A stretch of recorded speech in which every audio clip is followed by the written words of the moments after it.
Planet America's fake news. What the hell is going on here?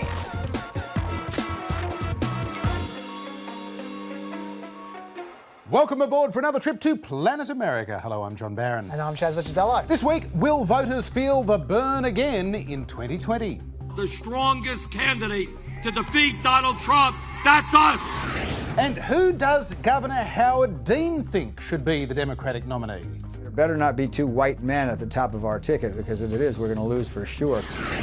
Two white guys, that's really bad. Never work. Also this week, an update from Gitmo. What's been happening in America's infamous military prison? But first, get this.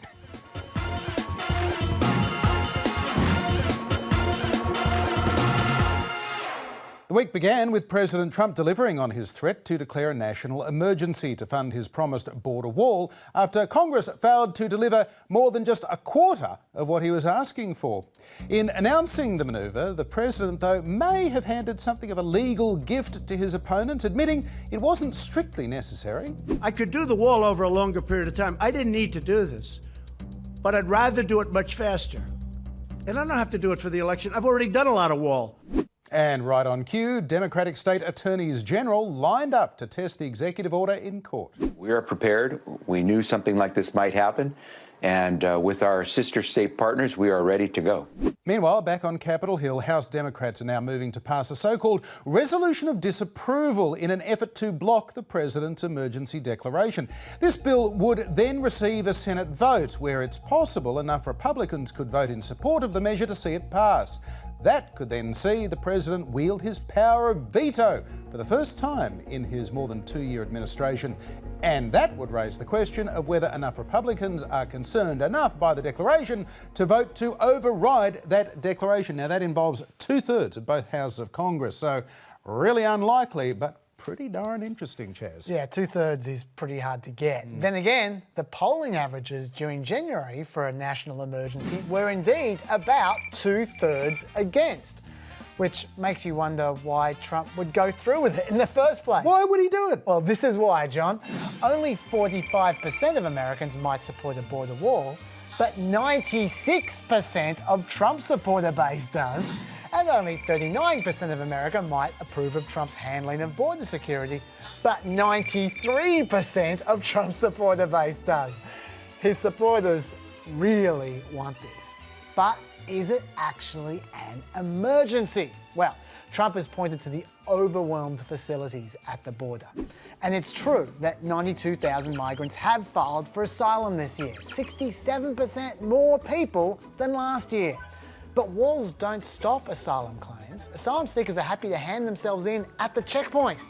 Trump has also pointed to the huge flow of drugs. And he's right again. 90% of America's heroin does come through the southern border. And so does 80% of America's fentanyl.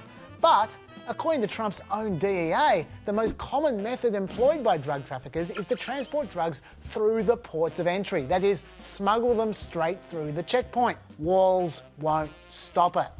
Now, it's true that the DEA don't know what they don't catch, but you can't base government policy on hypotheticals. Talking about which, Trump has also warned of terrorists and gang members sneaking through, but Customs only stopped 6 immigrants from the terrorism database in the 6 months to March last year.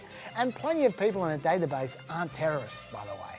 Also, only 159 unaccompanied minors between 2011 and 2017 were confirmed or suspected to have gang ties, and 56 of them were affiliated with MS-13. So we're talking 1 or 2 bad guys per month. Now, of course, 1 or 2 terrorists or gang members is 1 or 2 too many. Sure.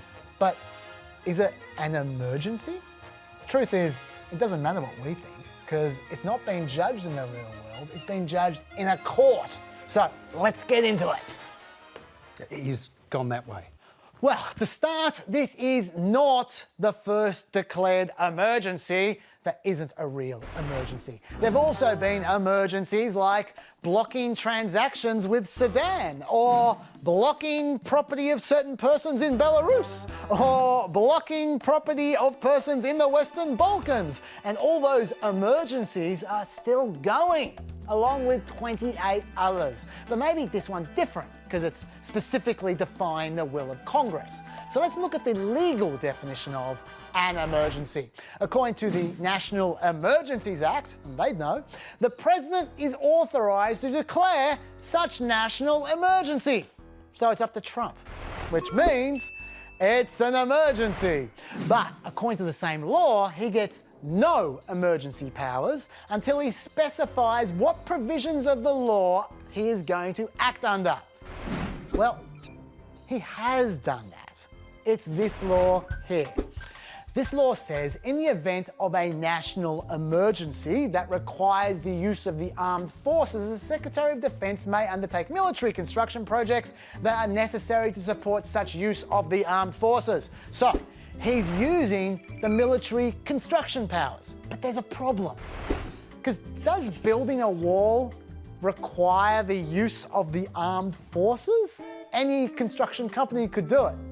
And is building a wall really necessary to support such use of the armed forces? Seems unlikely. But this law doesn't specify how either of these two questions are supposed to be answered. So usually what happens in that case is the courts will defer to the opinion of the head of the armed forces, who is the commander-in-chief or the president. Now, it's a question for the courts if they're going to do that this time, but my guess is the Supreme Court will side with the president because they almost always do. But that leaves one more question.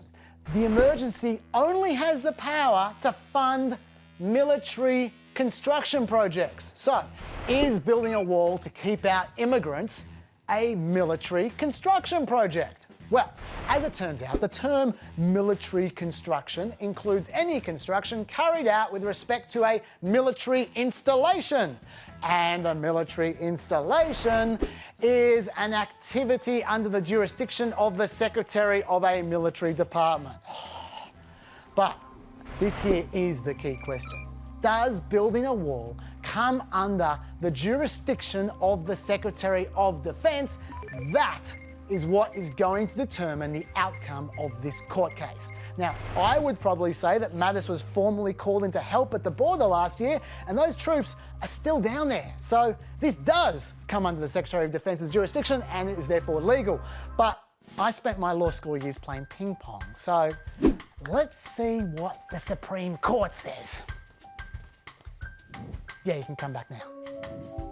By the way, these national emergencies give presidents enormous powers. They can declare martial law, they can close down the internet, they can take over all your electrical devices. Really? For real, yes.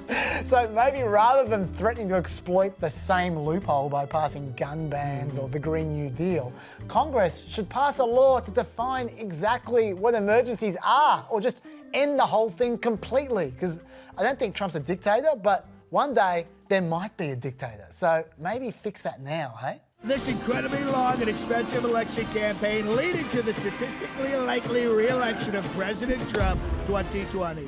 Vermont Senator Bernie Sanders has announced he is running for president for the second time, and he is framing it as a continuation of his first campaign. Together, you and I and our 2016 campaign began the political revolution.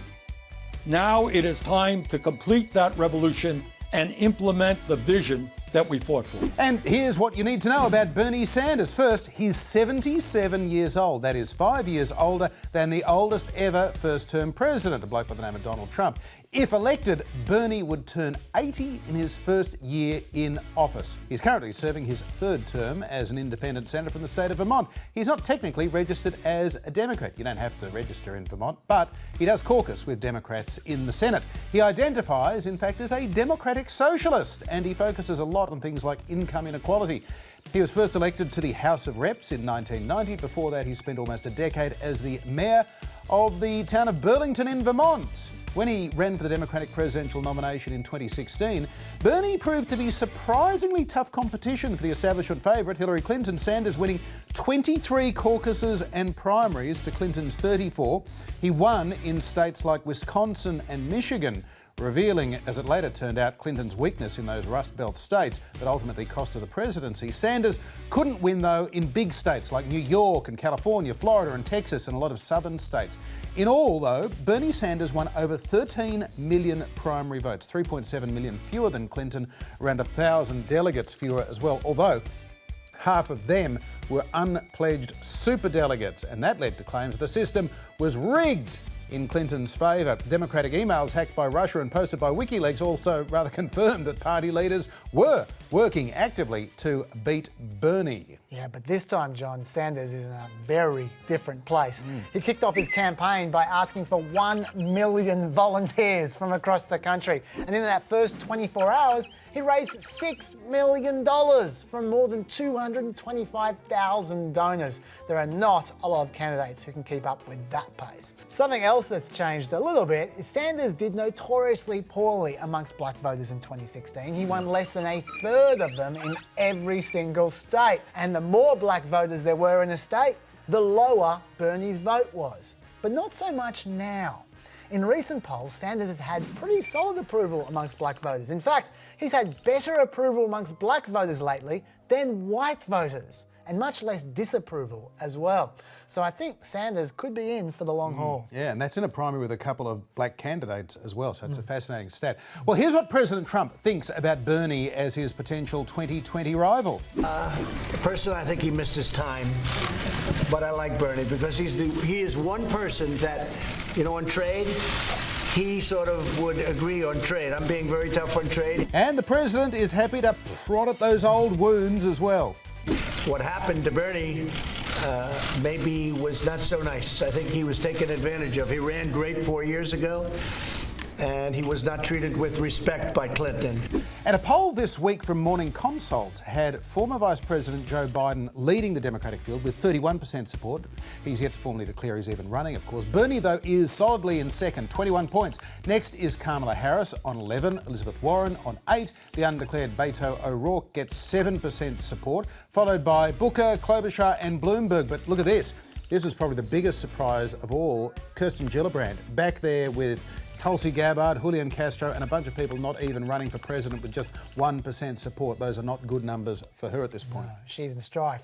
Meanwhile, Elizabeth Warren has released another big policy of hers, her child care policy. Now, it's supposed to cover 12 million kids and cost about $70 billion a year, coming out of the proceeds of Warren's wealth tax. And it's pretty simple. If your income is less than twice the poverty line, you pay nothing for childcare. If you pay less than 7% of your income on childcare, then good on you. And if you pay more than 7% of your income on childcare, then the government will subsidise you down to 7%. So it helps the poor, not so much for the rich, and it deals with a real issue, that America's women have the same employment rate as they did in 2005. Which certainly compares poorly to other OECD countries. And if Warren's plan gets more American women into the workplace, then that will not only grow the GDP, but it'll also grow tax revenue, which is also a good thing. But there is one super dodgy aspect of this policy. Really? John. What is it? Well, unfortunately, it'll take too long to explain right now. So you have to go to our extra on Facebook or iView, and I'll tell you there. You big old tease. Well, the last time Democrats took on a sitting Republican president back in 2004, they assembled a large and quite diverse field of candidates as well. But it was Vermont Governor Howard Dean who's astonishing, that guy, he had an astonishing rise to front runner and then a very dramatic fall from grace. But his campaign has in many ways had the most lasting influence and some very important lessons for today's hopefuls. Take a look. Time now for politics, and the story this week is Howard Dean. Howard Dean. Howard Dean. Howard Dean. Howard Dean. Howard Dean, a former small state governor and practicing physician, ran for president to promote universal health care and oppose the US-led invasion of Iraq. This was a mistake, this war, and the president's gotten into it. Now we're going to have to get out of it.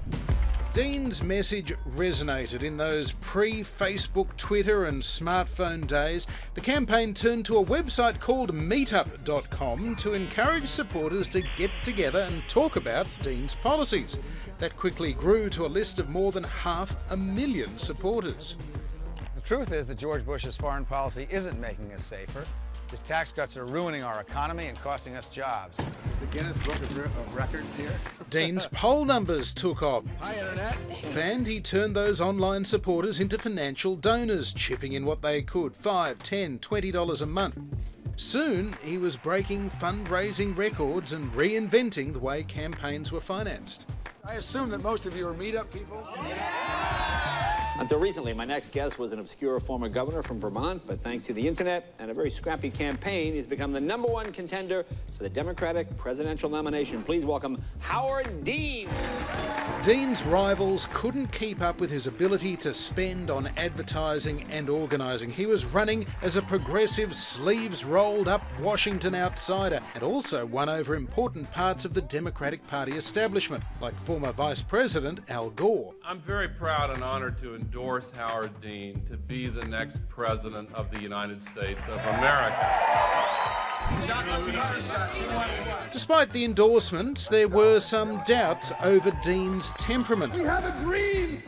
Voters liked his plain-spokenness, the way he empowered them through the internet, the grassroots enthusiasm he generated, but was he presidential? You have the power to take back the Democratic Party. You have the power to take our country back. And you have the power to take the White House back in 2004. And that is exactly what we're going to be doing. You have that power. By the end of 2003, Howard Dean's fortunes were taking a downward turn. We got him. The capture of Saddam Hussein saw a spike in support for the Iraq War. Dean's anti-war message lost some of its impact, and rivals like John Kerry and Dick Gephardt intensified their attacks on Dean. The passion, even anger he showed on the campaign trail became a major issue leading up to the first nominating contest in Iowa in January 2004. Governor Dean, talk about an observation by some Iowans that you give the perception at times that you're more angry with President Bush than you are with the enemies of America. The interesting thing about my campaign is it's really based on hope, not anger. In the final days before the Iowa vote, Dean's poll numbers sank, and on caucus night, the campaign's worst fears were confirmed. Good evening, everyone. We're beginning to get a real feel for how the Democratic presidential campaign is going here in Iowa tonight. Turn that up. We got an early sense then. And now, based on sample caucuses, John Kerry of Massachusetts is clearly leading, and these early results also suggest that John Edwards of North Carolina and Howard Dean of Vermont are in a tight race for second place. In the end, Howard Dean finished a disappointing third. His strategy had counted on winning Iowa, but Dean put a brave face on it. If you had told us 1 year ago that we were going to come in third in Iowa, we would have given anything for that. Okay, so he was staying in the race. We're going to South Carolina and Oklahoma and Arizona and North Dakota and New Mexico. And we're going to California and Texas and New York. And we're going to South Dakota and Oregon and Washington and Michigan. Now you're getting a bit fired up, Howard. Better cool it down. And then we're going to Washington, D.C. to take back the White House. Ah! Oh, Howard. It was no way to reassure voters concerned about his temperament. It made him a laughingstock. I'm going all over the world, and then I'm coming all the way to Washington, D.C. to take back the White House. Dean himself tried to laugh it off. And the #1 way Howard Dean can turn things around? Oh, I don't know. Maybe fewer crazy red-faced rants? The I have a scream speech wasn't the only reason Howard Dean's campaign failed, but it didn't help. The winner in Iowa, John Kerry, became the Democratic nominee and lost narrowly to President Bush that November. But Howard Dean's impact on American politics didn't end there. He became chairman of the Democratic National Committee, championing online organising, fundraising, and a 50-state strategy to broaden the electoral map. Many of Dean's young, tech-savvy campaign workers soon gravitated to another outsider candidate, Illinois Senator Barack Obama. And the rest, as they say, is history. And joining us now from our studio in a rather snowy-looking Washington, D.C. is Governor Howard Dean. Governor, thanks for being with us on Planet America. Thanks for having me on.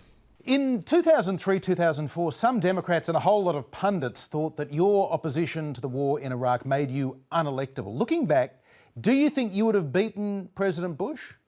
I don't know. That would have been, Bush was very well organized. He had a terrific team and he was an incumbent president. However, using the retrospectoscope, it turns out that my position on the war would have been much better than everybody else's position on the war. Some Democrats look back on 2004 and on 2016 for that matter, and they say that the problem was we went with the pragmatic choice in our nominee, not the passion one. Is that a mistake for voters to go with their head and not their hearts? Well, I think you have to make the best judgment you can as a voter. And I understand that the judgment they made when they chose John Kerry instead of me. I was undisciplined. I was not well organized, and our campaign was not as well organized. And we had come from nothing. We came from somebody who nobody ever heard of to the front runner in the Democratic Party. So I think people became a little conservative with a small c when the Iowa caucuses approached. I was leading, but then I came in third, and there was a combination of all of those factors. So, you don't really argue with the choices of the voters too much in a democratic process. I won't say they did the right thing, but they did the thing that the majority of them at the time thought was the right thing, and I don't argue with that. A lot of the criticisms levelled at you were also levelled at Bernie Sanders 3 years ago. Do you think that Bernie can win nationally? We don't know. I mean, we're gonna, if he wins the nomination, we'll find out. The problem with talking about electability and all these things is that the people who talk about it really don't know. As they say in Washington, those who say don't know, and those who know don't say. Everybody has their own view of whether that's electing Bernie or electing any of these candidates is a possibility. And everybody can construct a reason that that person would lose to Trump, or that person would beat Trump, and that person would be the best candidate. The truth is, you don't know. And you can make guesses looking at the polls, but the polls are not going to be useful at all until we get within about 5 or 6 weeks of Iowa. What is this thing, electability? Is it about policy? Is it about ideology? Or is it a less definable sense of what people feel is presidential? That is the most important element in that decision is, does somebody appear to be presidential? If they don't, then it's harder. People actually don't vote on issues. There are a group of people who do, of course, but most people don't. Most people vote on emotion, and they want to feel some emotional connection. And the younger generation felt a tremendous emotional connection to Barack Obama, for example. That's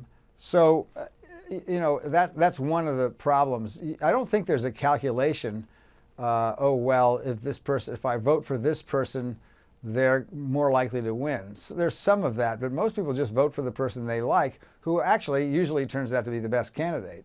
With a lot of Democrats now supporting the Green New Deal, universal health care, free college tuition, how much of that is down to Bernie's 2016 campaign? Well, certainly some of it is. I mean, the health care, the Medicare for All certainly is. Although he, at the time, was calling it single payer, and you can't get anywhere with that. You have to call it something somebody understands. Everybody understands Medicare in this country because everybody over 65 is on it. And so that was an important way to change. So I would say that the campaign changed Bernie's messaging, but Bernie definitely changed the messaging of the Democratic Party. There have been people who believed in universal health care in the Democratic Party for a long time, but they just didn't have the courage to do what Bernie did, and I think that's incredibly important. President Trump reportedly fears a Joe Biden nomination the most. Is that just old white guy thinking, or would the former VP really be the strongest candidate? Well, I don't know. I mean, my own view is that our base is women, people of color, and young people under 35. All of those have to turn out. And so you have to ask yourself, who's the best candidate to turn out that group of people, people of color, women, and young people. And that's the person who's going to be the most effective candidate. I really don't care what Donald Trump thinks about. He doesn't get to pick his opposition. We pick the candidate, and we have to pick somebody who can turn it out. I can tell you one thing, there better not be 2 white men at the top of our ticket, because if it is, we're going to lose for sure, because that doesn't do anything for our base. This is already the most diverse primary field ever. More women are running than ever before. Is that because of Trump, or is it because of other factors? Well, you know, Hillary was sort of the groundbreaker here. She was the first woman to get a nomination of a major party. She came very, very close to winning. In fact, she did get many more popular votes than Trump. And when that happens, usually that opens the door for others who are following. This is a younger generation of women that are running. And it may very well be, I wouldn't surprise me at all if we nominated a woman and we had a woman president in response to Trump. So that could certainly happen. But again, Hillary opens the door and then somebody else walks through it. That is sort of classic strategy, and it's classically what happens. Social change doesn't come all at once. It requires some degree of a gradual acceptance. And I think Hillary's campaign did a lot for that. As a former head of the Democratic Party, what do you think were the most significant mistakes that were made in 2016? And how do you go about avoiding repeating them in 2020? I think we've done some very, very good things. One is to reinforce the rule that I had when I was the chair, which is that you do not endorse a candidate if you're an officer of the Democratic National Committee. And if you do, you need to resign and go work for that candidate. The DNC has no business putting their finger on the scale. And I think the DNC did that during the Hillary-Bernie race. Second, we've made the caucuses more democratic. That's very, very important, because the caucuses basically allowed people who are activists to come. But if you had to work or work 2 jobs, or you were out of town, or you were too old to get there because you were a little infirm, then you couldn't vote. Well, that's not democratic, and that was changed as well. And the last thing is I supported was the change in superdelegates. I am a superdelegate. We only get to vote on the second ballot. I think that's fine. Superdelegates have never decided a race in the history of their existence. They really exist so that politicians won't have to run against their own constituencies in order to be a delegate. So those are the 3 big reforms. I think the Sanders people like them. They feel like they were heard. I think the people who really wanted to democratize the process felt like they were heard because of the caucus changes. So I am very supportive of the changes in the rules. So broadly, what is your advice for Democrats? What should they be thinking about at this stage of the campaign in particular? My own view is this. We need to have somebody. Trump will make himself the issue. That's his sort of psychological need. And so Trump will talk about Trump every day. We do not need to talk about Trump, and we shouldn't, other than to brush him back, as Amy Klobuchar so aptly did when he went after her after her announcement in a blizzard. And all she said is she looked at the camera and said, I wonder how his hair would do in a blizzard, and then went right on to talk about education. And that's the kind of approach we need to take. We do not need to dwell on Trump. We don't even need to attack Trump, because Trump attacks himself every day in front of the majority of American voters who really don't think he's either competent or qualified or a very good president. So that's what we need to do. We need to have a program on education. We need a program on health care, on jobs, particularly for working class people who have been pushed out of their job. That's the coalition that's going to win, coalition of issues that's going to win. That's what we need to speak about. Howard Dean, thanks for joining us on Planet America. Thanks for having me. Do you remember back at the start of the War on Terror when America did whatever it wanted? Let's roll. They invaded some countries, kicked some ass. Of the 119 people that the CIA detained around the world, 26 of them were mistakenly identified, sometimes with people who had similar names, but they detained the wrong people. And sometimes they put possibly guilty people here in Guantanamo Bay. Now, some people didn't like that very much. I will close Guantanamo. I will restore habeas corpus. Unfortunately for Obama, support for closing Gitmo fell from 51% in 2009 to 39% in 2010 to 27% in 2014. And the old leaders were replaced by new ones. I watched President Obama talking about Gitmo, right? Guantanamo Bay, which by the way, we are keeping open.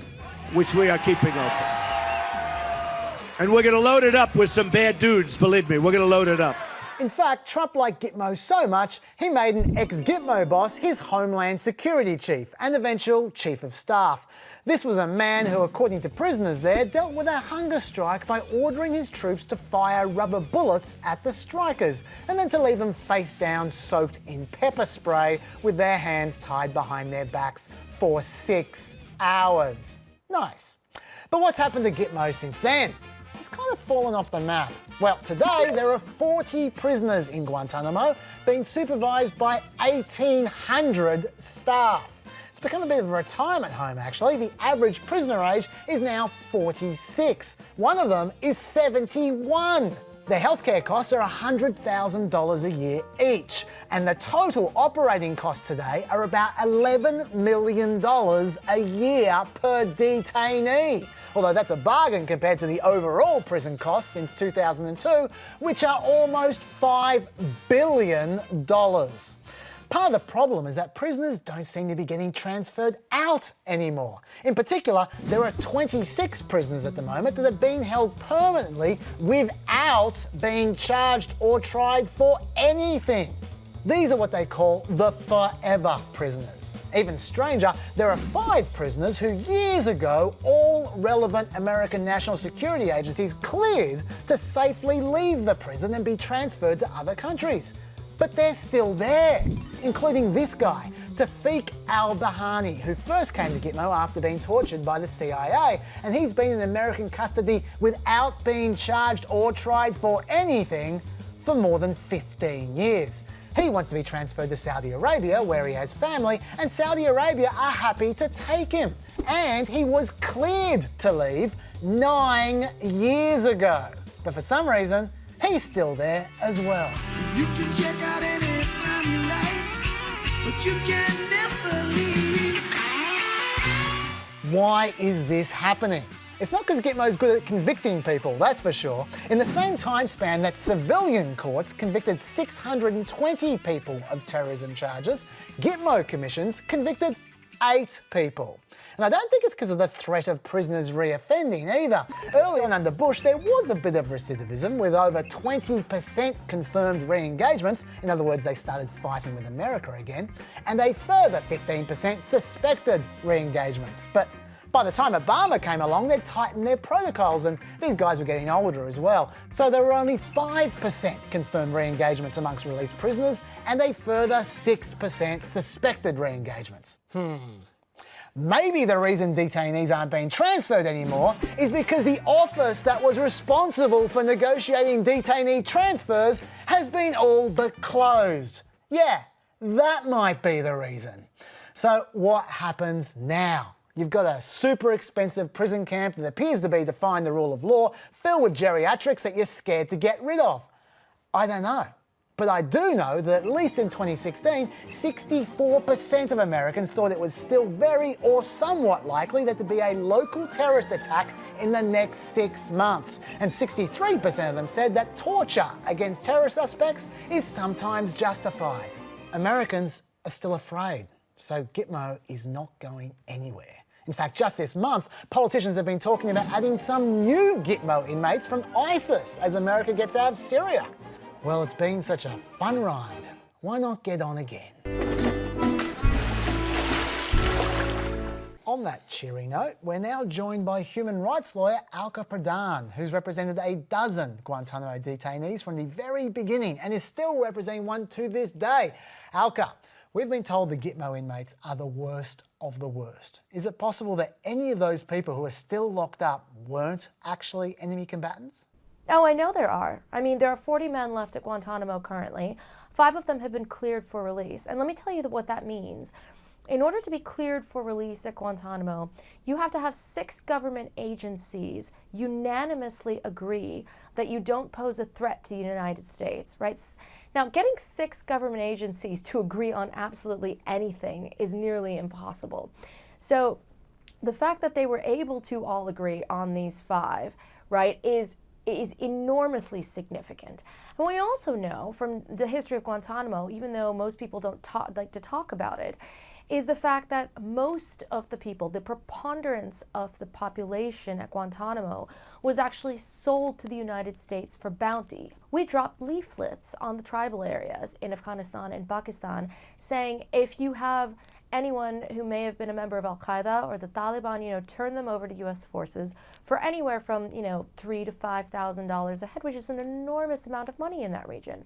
And we know that the Pakistani government made millions of dollars in selling individuals, primarily Arab students, to the United States to collect that bounty. And so what ended up happening is you have just a huge number of detainees at Guantanamo Bay who really had no business being there, who had nothing to do with any kind of hostilities against the United States. Okay, those 5 people have been cleared for release by the security agencies, but they're still there.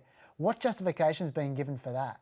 So there's no real legitimate legal justification. What the government has said, and by the government I mean all 3 administrations, it's not just this administration, it's starting with the Bush administration, including the Obama administration, and now this administration, have relied upon the law of war. And of course, under the laws of war, you are generally allowed, when you're in a state of hostilities, to hold enemy combatants, members of the other side, until the end of hostilities. And that's to prevent them from going back to the fight and from fighting against you. The problem with a situation like this, where the purported war is against an ideology, is that war is never going to be over, is it? And the government is now at the point where even in court filings they say that that they have the right, the absolute right, to hold detainees at Guantanamo indefinitely. Can you tell me what it's like in Guantanamo Bay? What are the prisoners like? What are the guards like? What's the atmosphere like there? Guantanamo Bay is just one of the strangest places on earth. It's aging rapidly. It's sort of dog-eared in many ways. It's always about 80 to 90 degrees at Guantanamo, even now in the winter. So it's hot. We're right by the sea, so there's damage from the sea to all the buildings, and everything has to constantly sort of be patched up. You have guards who are rotated in just for a few months at a time, because the work itself in terms of maintaining the prison and the care of the detainees is really demoralizing. So they're rotated in and out quite quickly before it can have too much of a psychological effect on them. So it takes a toll on the guards, does it? It takes an enormous toll on the guards. You can see that, for example, in the high rate of drinking at Guantanamo Bay. There's a placard in what we call the detention zone, where the camps are, that shows the number of days it's been since there was a drink driving incident. And I think I've only seen that placard go up into the double digits one time in the years that I've been going down there. It's a really negative experience. How broken are the prisoners? Oh, they've been broken for years. I mean, just subjected to unspeakable physical torture. From everything from waterboarding to being on dog leashes to, being beaten within an inch of their lives. So, I mean, that sort of physical torture is something that they still grapple with on a daily basis, and they're not given any kind of real torture rehabilitation, which is required legally for them. So they're deteriorating quickly from that. But in addition to the physical torture, there's the psychological torture of, arbitrary detention and not having any kind of idea of, if they're ever going to get out, not being able to be in any sort of meaningful contact with their family members for now upwards of, 16, 17 years. It really does wear them down. And, for my clients who have been cleared for release and then eventually released, you see that, you see their inability to really recover from their time at Guantanamo Bay. Finally, Alka, how do you see the Guantanamo Bay setup actually ending, and when? That's, it's a great question and one without an answer. It is, at this point, it is very difficult to see the United States, any administration, really reckoning with the absolute shambles that we've created at Guantanamo. It's much easier, I think, for any government in power to try and just continue to cover up the crisis, try and cover up the fact that we have men dying down there, literally dying, on our watch, in the absence of any law, in the absence of any regulation, in the absence of any oversight. And solely, you know, I have to add, the fact that we can bank on people not paying attention is solely because these are brown men from countries that we don't care about. And I think that there's an enormous amount of insurance in that we can count on people just not paying attention because of that. Alka Pradhan, thanks for visiting Planet America. Thank you very much for having me. The 646-day special counsel inquiry into possible collusion between the Trump campaign and Russia is widely reported to be all but over and will allegedly wrap up within days. That, according to US media, including the Washington Post, which reports special counsel Robert Mueller could deliver his report to the new Attorney General William Barr next week. The Post quotes unnamed presidential advisers as saying that there is, quote, palpable concern in the president's inner circle. The report might contain politically damaging information, but not criminal conduct. Meanwhile, longtime Trump associate Roger Stone has found himself in hot water again this week over a post on Instagram. Earlier this month, Stone pleaded not guilty to lying to Congress and witness tampering over possible coordination by the Trump campaign and Russia. Judge Amy Berman Jackson has now issued a full gag order after this post, which has what appears to be crosshairs in the top left above the judge's head. Not to mention writing about the judge, the fix is in. That didn't help. Well, Stone deleted the post. He apologised today. He appeared in the DC District Court. He apologised again, saying, maybe I talk too much. Then he had to stay absolutely silent while leaving the court. Cruel and unusual punishment for Roger, no doubt. Now, the former Trump personal attorney Michael Cohen, meanwhile, will make his long-awaited appearance before the Senate Intelligence Committee on Tuesday and the House Oversight and Reform Committee on Wednesday. It'll be a big week. Cohen tweeted out the news this week along with a plea for help covering his legal bills on a GoFundMe page, saying he's looking forward to the hashtag American people hearing my story in my voice, hashtag truth. Oh, and by the way, he has raised only about $200,000 out of his goal of $500,000. A good lawyer, Michael Cohen is finding out, is hard to find. Expensive. Yeah, next week it's going to be a busy, busy week. Not just Cohen and maybe Mueller, but also there's the second Trump-Kim summit in Vietnam as well. But that is it for another week on Planet America. Interviews with Howard Dean and Alka Pradhan on our Facebook page. That is the address. As well as today's extra. Also, we're now on YouTube for any American friends you might have. Or Australian friends, yeah, if you want. Why not, yeah. Type in ABC News, click and scroll down. I look forward to seeing your abuse in the comments. But we'll leave you now with Fox's newest stars, Diamond and Silk, and they have a simple request for vegan Cory Booker. Bye-bye. Don't be messing with our meat when you know we love to eat.